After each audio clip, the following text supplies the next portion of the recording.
Welcome to Aquino Tank Weekend. We're here with the Canadian Tank Museum.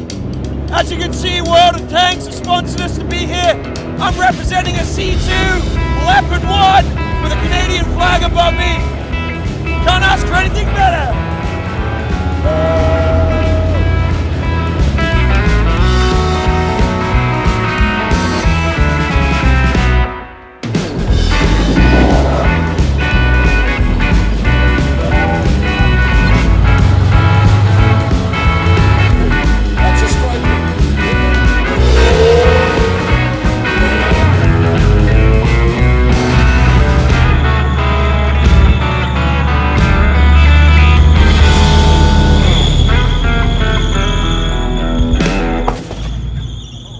Hey everyone, it's me, Matt. Thanks for joining me. As you can see, we are here with World of Tanks at the Aquino Tank Weekend. Yes, this is a sponsored event by World of Tanks. Thanks again to World of Tanks and for the Canadian Tank Museum for inviting me here this weekend to experience a whole plethora of exhibits. I cannot actually explain to you how much is going on this weekend. It's super exciting. I'm pumped to be here. As you can see, we've got armor in the background. Myself and my cameraman Mike, who just is behind the camera right now. Thanks again, Mike, for joining me.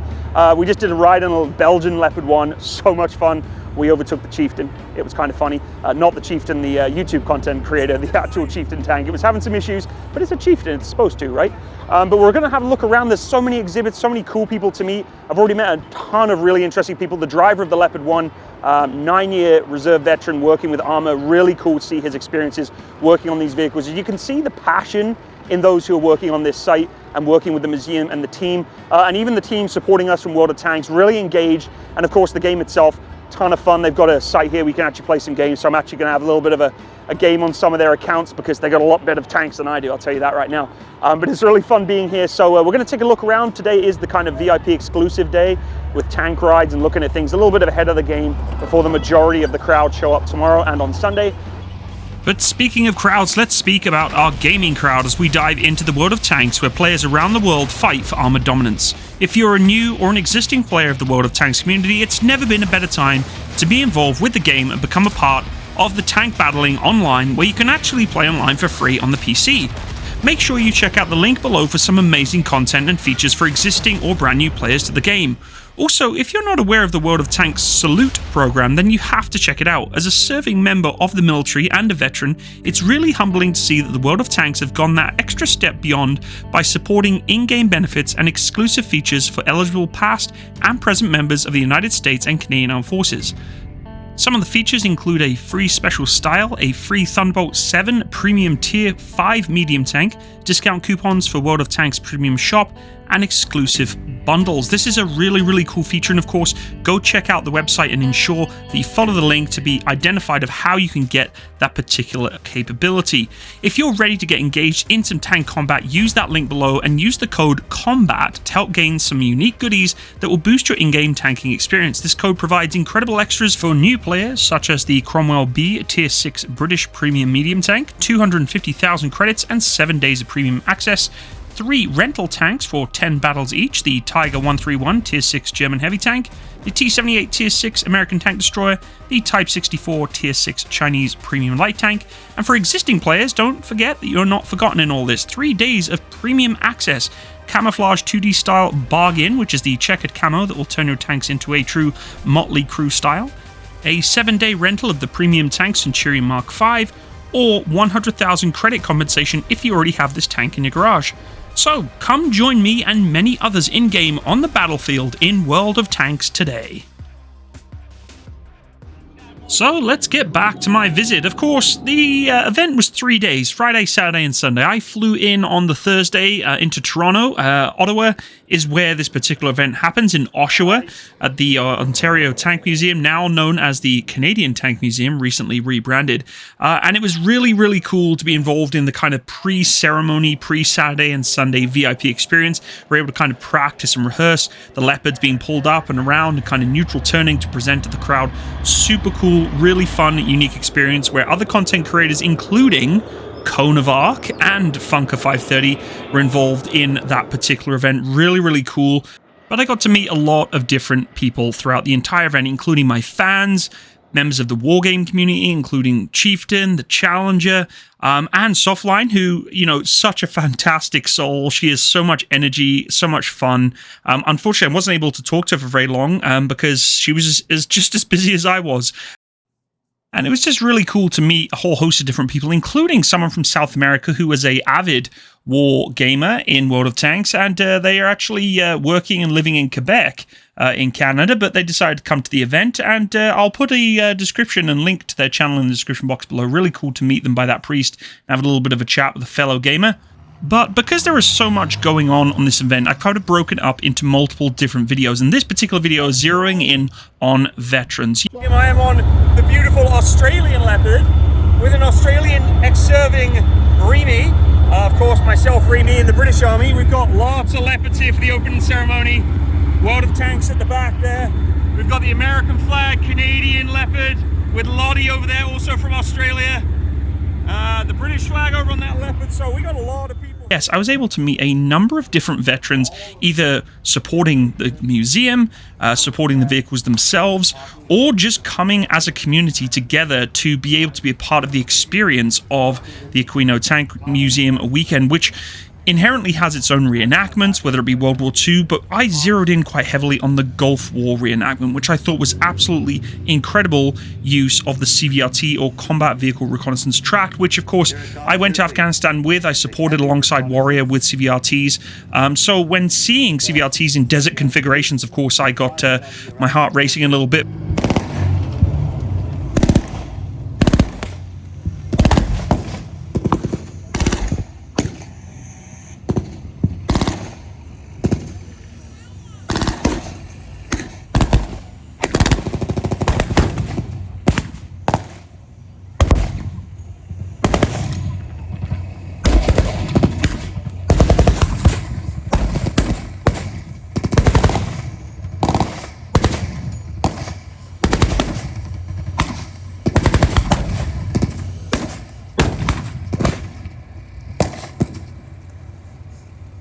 The American Humvee there, he's up on Overwatch.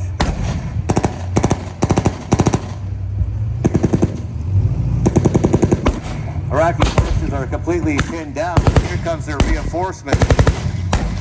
They're bringing in their heavy armor. The T-54, boom, fires back.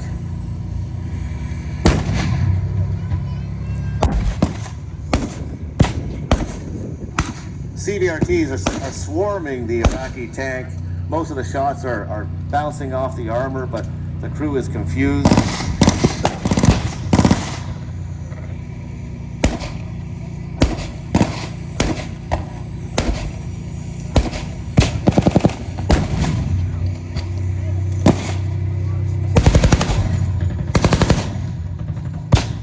.50 firing from the Humvee.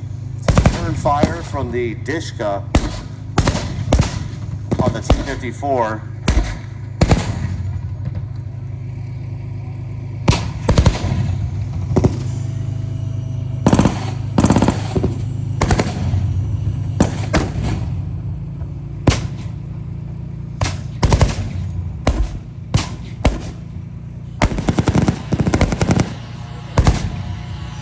But speaking to the veterans of these vehicles really blew my mind away, and I think it's something I want to zero in on this video, and something that the museum did very well in supporting of veterans, because that's what this is all about. It's about honoring those who have served in these vehicles. They are museum pieces, they are pieces of history, but they're also people's homes, people's literal livelihoods, things that protected them, brought them home to their friends, their family.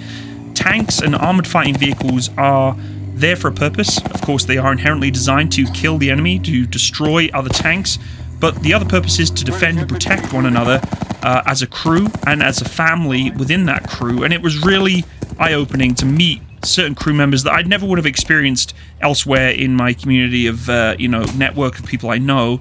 Being able to talk to those veterans up close and personal about their experiences, particularly in the CVRT, was really, really cool. And we're going to have a quick chat to some of the veterans that actually operated those vehicles right away. So folks, a really unique part about the Aquino Tank Weekend is that there is actually a Gulf War reenactment team comprising primarily of basically CVRTs, or Combat Vehicle Reconnaissance Tract. British Army, lightweight reconnaissance vehicle, of course, primarily used through the Cold War period, of course, but also into the Gulf Wars in Iraq. And this entire crew of CVRTs here are all manned by veterans of the Gulf War, which is incredible. And I'm a huge advocate for supporting veterans groups, and this is really, really cool. And it's the end of the VIP day, and I thought I'd get some, just a little bit of exclusivity and a little bit of calm in the area before I actually talk to some of the veterans, hopefully tomorrow when the live day opens up. But as you can see here, we're looking at the beautiful CVRT Scimitar with the 30mm rod and gun. Ironically, when I was in the British Army, this was the second tracked vehicle I ever drove. In fact, it wasn't this particular vehicle. It's actually the vehicle that's tucked under that gigantic tent over there. That is the Sultan, which is the command post variant. They've got all sorts of variants here. We've got the Striker, as you can see here, the anti-tank guided missile system with the beautiful Welsh flag on the side of here. And if you come real close here, you'll also notice it has a Desert Rat on there. And if you look on here, Desert Rat. So, of course, this was the same Desert Rats that I actually served with in Afghanistan, and ironically, CVRT also served in Afghanistan. Prince Harry operated in these vehicles, particularly the Scimitar with that 30mm gun. There's a lot of variants of the CVRT platform. Starting from the left, we have the Spartan. So the Spartan is basically, and let me just double check it is the Spartan. I'm pretty sure it is, yes. So the Spartan is the infantry carrier, so it's holding troops in the back. We do have the Striker here, anti-tank guided missile system, wire guided. The Scimitar, which is that 30mm rod and cannon, primarily designed for units like the Household Cavalry. It was a reconnaissance vehicle, very, very fast, very, very agile. One of the funnest vehicles to drive. If anyone's willing to sell me one for a really good price in Canada, please let me know. And then we do also have the Scorpion. The Scorpion has a a larger gun, rifled gun, that is designed a little bit more in terms of sort of breaching. I would say supporting of, taking out buildings and such. Ironically, when I was in BATIS, or British Army Training Unit Suffield, these vehicles were repurposed for OPFOR, or Opposition Force.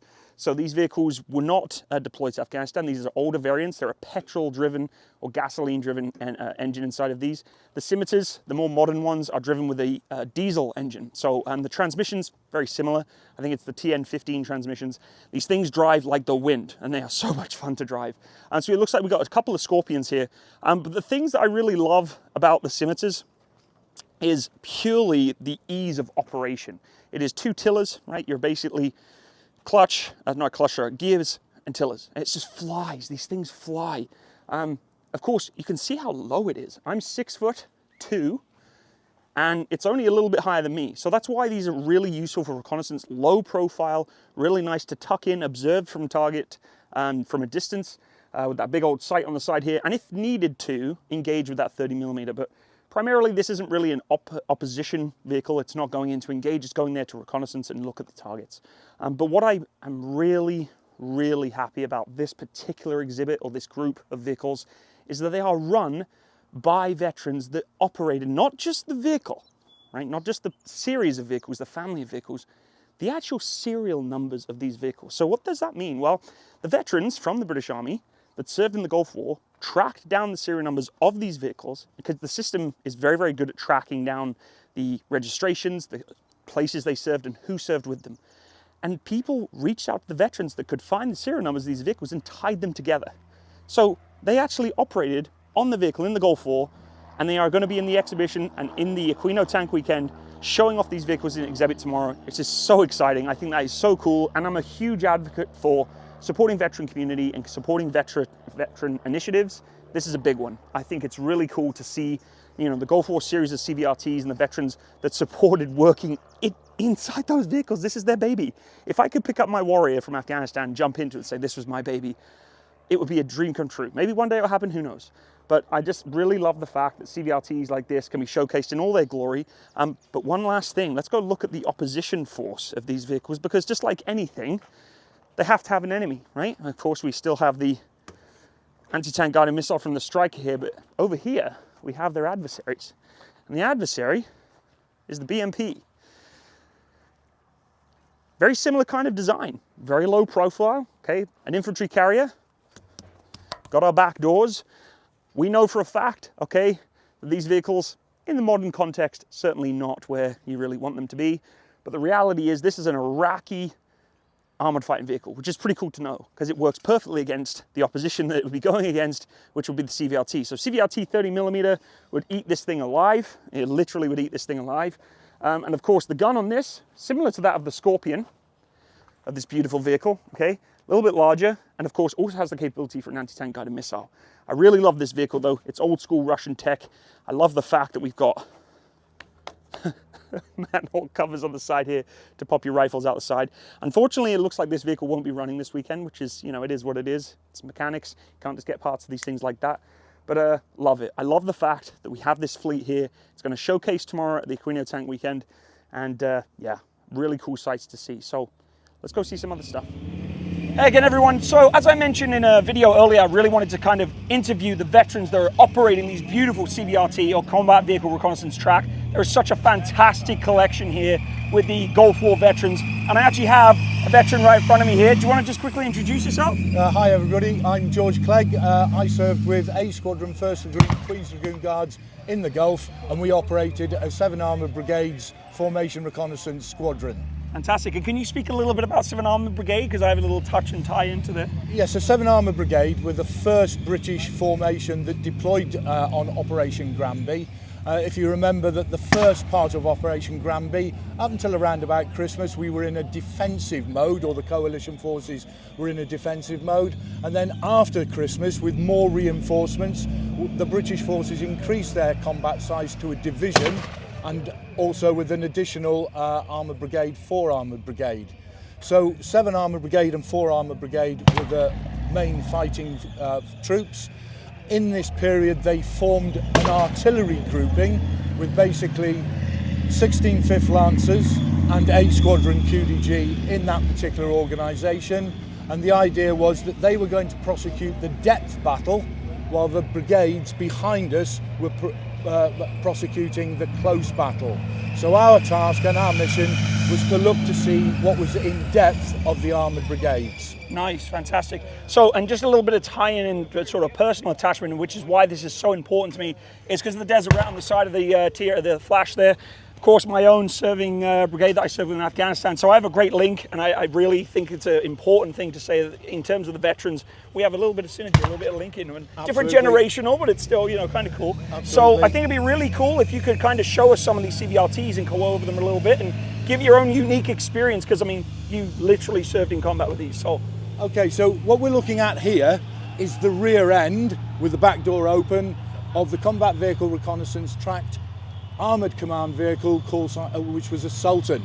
So the squadron would have had 3 of these, 0 Bravo with the commander in it controlling the troops forward, 0 Charlie with the second in command in it reporting back to the regiment whilst also listening in on the squadron net. And then we were also lucky enough to have an intelligence CV which basically assessed information that was coming down from the regiment and also assessed what enemy we were seeing in the actual on the combat front.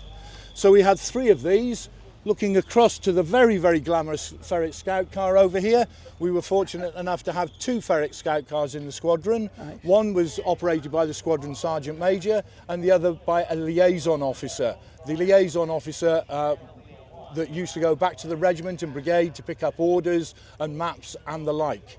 Now what we're going to do now is we're going to pan down the line. So we're going to pan past a CVRT Scorpion. Now the Scorpions were basically all batted to the battle groups, and the close reconnaissance troops utilised Scorpions. If we pan right slightly, we then see the CVRT Scimitar. So in a formation reconnaissance squadron, we would have had 3 troops of 4 Scimitars. And the Scimitars basically, as you can see, they had an image intensifier sight. They also had Otis thermal image sights, which could be mounted on the commander's brackets, and also another range of sights as well. If we pan past the Scorpion, we've then got 2 Strikers. Now the Strikers, clearly a 30mm cannon is not going to take out any enemy armour. So basically, to provide an anti-tank overwatch capability, we had a troop of 4 Strikers that had anti-tank guided missiles on there called Swingfire. Now, even in the Gulf, In 1990, Swingfire was a pretty ancient missile, wire guided, but because it had a 3.14 kilogram warhead, basically it was retained, A, for that anti-tank capability, and B, to take out the frontal armour of T-54s and T-59s that the Iraqis had. So what we're going to do now is we're just going to transit, and we're going to move across and look across to a couple of CVRT that are over there. One with a black rat on. Now that is a CVRT Samson, and next to it is a CVRT Spartan. So we also had a support troop or an assault troop of 4 Spartans with basically dismounted infantry inside that did low-level infantry tactics, and also did a little bit of engineering skills, maybe a bit of local minefield clearance, etc. Now our REME section, we were fortunate enough to have a fantastic REME section with a Northern Irish tiffy called Dave Lemon. What a character he was. Basically he would have operated from a Spartan, and then the Samson, as it says, is basically the recovery vehicle. And they did, like I say, sterling work. I can't sort of sing their praises highly enough. Out in all hours, making sure that we were always on the road. And at the end of the mission, we only lost 1 CVRT at the end of the mission due to an automotive failure, and that was recovered back anyway. Wow. So a sterling job by the REME, well done them. Fantastic. So in terms of the mission, I suppose you're all fully aware of long-range reconnaissance. We're talking here about the SAS, 200 to 300 kilometres into Iraq, taking out Scud missiles and the like, and having mess meetings in their little wadis in the middle of Kuwait. So we left them to it. If you come back a step in the tactical space, this is where formation reconnaissance sort of operates. So we're prosecuting what is now called the Deep Recce Strike battle. So attached to this squadron, we also had in a Sultan, a forward air controller, and in a Spartan, we had an artillery forward observation officer who operated from a Sultan. This was an RAF officer, and he controlled all the fast air that was in our area. We also had, operating from a Spartan that you've just seen previously, a forward observation officer who basically was in charge of bringing down multiple launch rocket systems and artillery systems like AS-90. And they were the main strike weapons for us in that prosecuting the deep battle. If we had to use our weapons, it was sort of in an emergency, and really what they were doing is picking off stragglers that were bomb bursting out from the position. So that's where we were operating. We're operating in the deep battle space. As we've already said, the battle groups had recce troops that had CVRT Scorpions attached to them, and those close reconnaissance troops would be operating 5 to 7 kilometres in front of the battle groups, making sure that they were not bounced by any. Configuration is called a striker, and the missile platform just raised up. Now this fires swing fire missiles, and these missiles could take out any main battle tank. The range is approximately 4 kilometers, 4,000 meters. Did I get that right? Calvin, gentleman at the top, he was the gunner. So Calvin took out a few things. Did you take out a truck once? First one he hit was a BMP. Same BMP that we have down there, BMP-1. That is a BMP. And the commander is Sean Bannister. He wasn't in this vehicle. This vehicle itself was Calvin's. So he's original, this vehicle. The driver just goes to show how we make friends easy is Rick Stewart. He's up from California. So there you have it, just the most incredible showcasing of the veterans that served alongside these vehicles that actually went into combat. It's fascinating to me. I'm very proud, very humbled to be able to meet these people that worked on these vehicles to these particular serial numbers. Really, really cool. I want to do a massive thank you to Jeremy, who actually allowed me to come onto this event. He is the executive director of the Canadian Tank Museum. Jeremy, thank you so much. And of course, Michael as well, Michael Wong, who was the photographer supporting the media of the event, and all the other team from the Ontario Regiment Museum and the Canadian Tank Museum. Really cannot thank you enough, including the actual director of the event. Just very well made, very well showcased for veterans. You can see him at the front there, saluting off the M60. Really, really cool. But thank you again to the team for inviting me, and also to everyone else who's a volunteer who made the event a success. You can't imagine the amount of blood, sweat, and tears that goes into making an event like this actually go very well. So thank you again for what you do and for keeping this event happening every year. If you are interested in going, of course, the Aquino Tank Weekend is happening every single year. You should go to Oshawa, go check out this event. It is incredible. It goes on for the weekend. This is just one of a few videos that I'm going to be making, though, folks. I've got so much content to produce that I'm not going to be able to squeeze it all into one video. This is a pretty long video for me as it is, at about 25 minutes or so. So we're going to do more and more videos, and just some upcoming content that will be coming. I'm going to be doing a video on the Priest, the self-propelled World War II gun, 105mm. We're going to do a dedicated video on the Limber Gunners and me actually operating a 25-pounder gun in the World War II reenactment. We're also going to be doing some videos on the RWS LAVs and the LAV 3 and LAV 6 vehicles. We're going to do a quick video on some RC tanks, and also some really good raw footage of just the tanks being engaged in the, I guess, battle royale between the Leopard and the M60, which was really cool. We're also going to go over the 432, which is my first vehicle that I ever drove, did my tank driving license in, and of course some Hetzer fun with the Chieftain content creator, and Cone of Arc. We had a little bit of fun doing the tank is on fire inside the Hetzer, so feel free to check those videos out. They'll be coming up in the near future. Thank you again so much for joining me today. I hope you have a wonderful rest of your day. And if you did attend the Aquino event and I did not meet you or was unable to meet you, I'm really sorry. I'm really hectic. For those who I did meet, it was a pleasure and an honor to meet my fans. And for those of you who wanted to come to the event and actually meet me, thank you. It really does mean a lot to me. It's very humbling to meet people that actually enjoy my content and my channel. So thanks again. And of course, a final thank you to Wargaming and World of Tanks for allowing me to participate in this weekend. Of course, all of you, go check out this game. Please, of course, use the link in the description box below and make sure you use that code COMBAT to allow you to play World of Tanks with me in the future. Thanks again, folks, and have a wonderful day. All the best. Bye-bye.